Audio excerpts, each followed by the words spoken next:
Hello and welcome to the first tutorial on how to do GitHub. This tutorial will be going over submodules. So what is a submodule? A submodule um, is a Git repository inside a Git repository. So as you know, in Soccerbot we keep all the submodules in the folder called external, and you'll see that they'll link to an external location. For example, Weebots will be located to here, and the game controller to here. So the convention here is we take the repository we want to use as a library.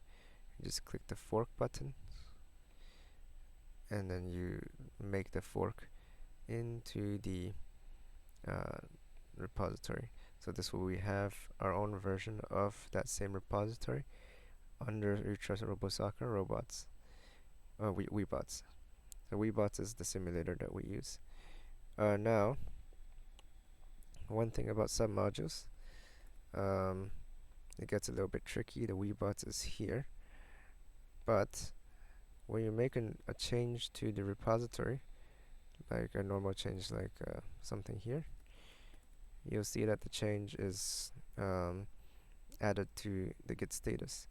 But if you make a change in the submodule, for example, I want to edit the README right here, what do you see? You'll see that the modified content has been made in the submodule. To know how many submodules we have, there's a special thing called .git modules. It shows you the exact different types of submodules we have. We have 3.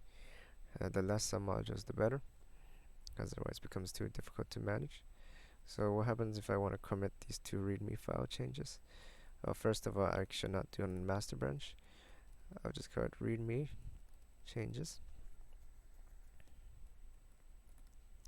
And if I just do git add dot and git commit, okay, I did some formatting.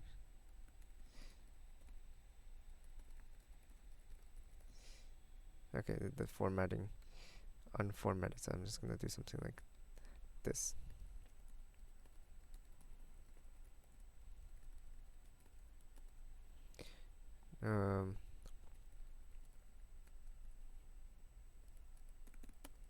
You'll notice that the change has been committed, but this is still untracked. So the way to do it is you have to go into the submodule. You see the change has been there. You have to make a new branch. Normally the branch is tracked in the Git modules, which one we have for submodules release.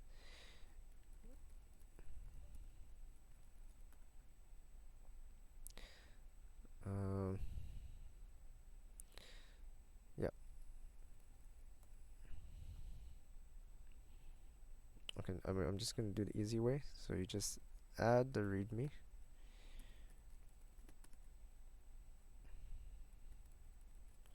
update,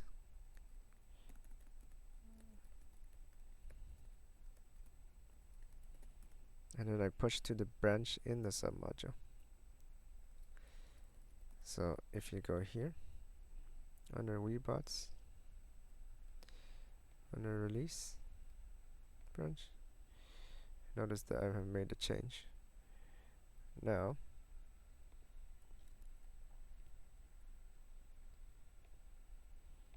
I go back. So I'm just gonna ignore these files here because they're just temporary. They should be added in the git ignore. In fact, let me just remove these.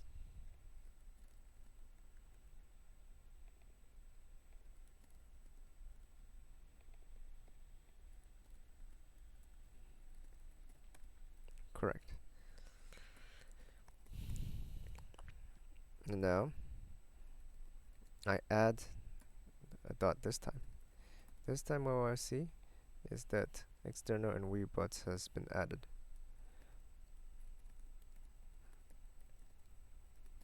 I commit that submodule and then I push.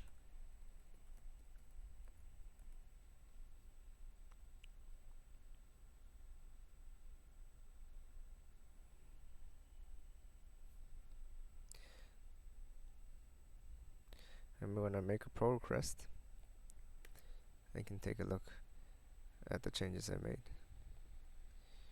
One of the changes is this one that is done in the main repo, and one is in the submodule. You can see that that change I made is over here. The change is there. Let's say you made a commit in the submodule and like, oh, I don't want to, I made a mistake. How do I remove this? I want to reset the submodule back to what it was on the master branch. So what you do is git checkout origin master and then the name of the submodule. You notice that this has been reverted.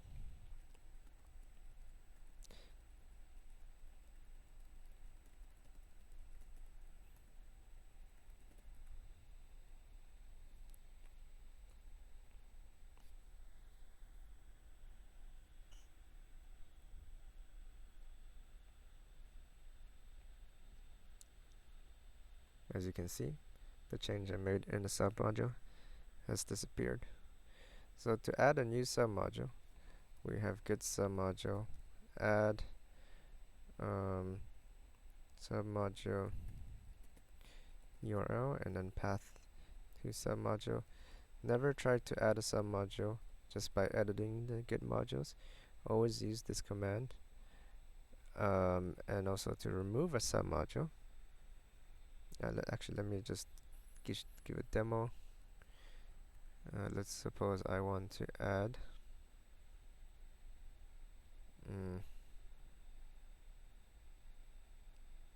this as a submodule. So go here, copy the link, git submodule, add, and then remember to put the name, it's an external, and the name of the repo.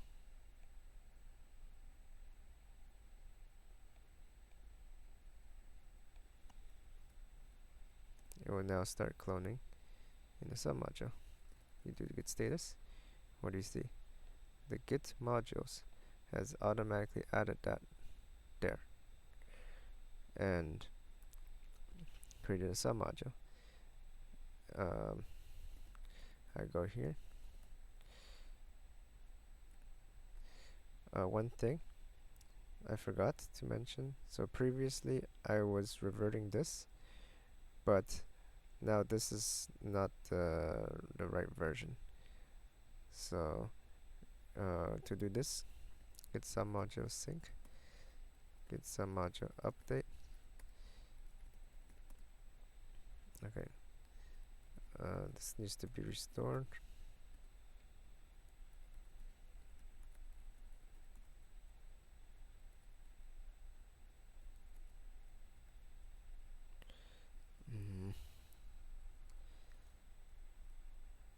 Stage to unstage.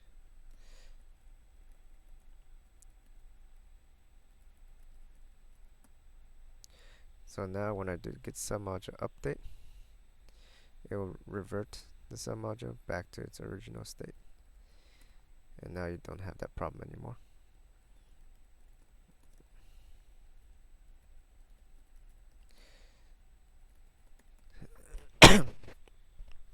So what I did here is I added a new submodule.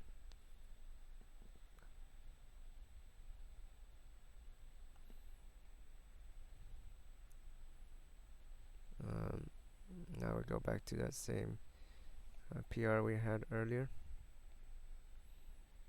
Notice that we have added this submodule in git modules, and this has been added there. And now you're like, oh, how do I remove this submodule? Well, I do not remember, but I'm I think git remove external limit submodule. I think this should automatically do it. As you can see, it's removed from here as well.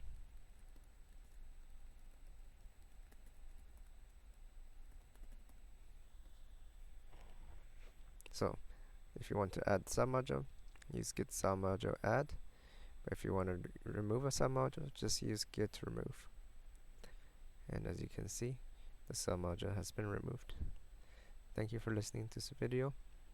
Hope you enjoyed. I'll see you next time.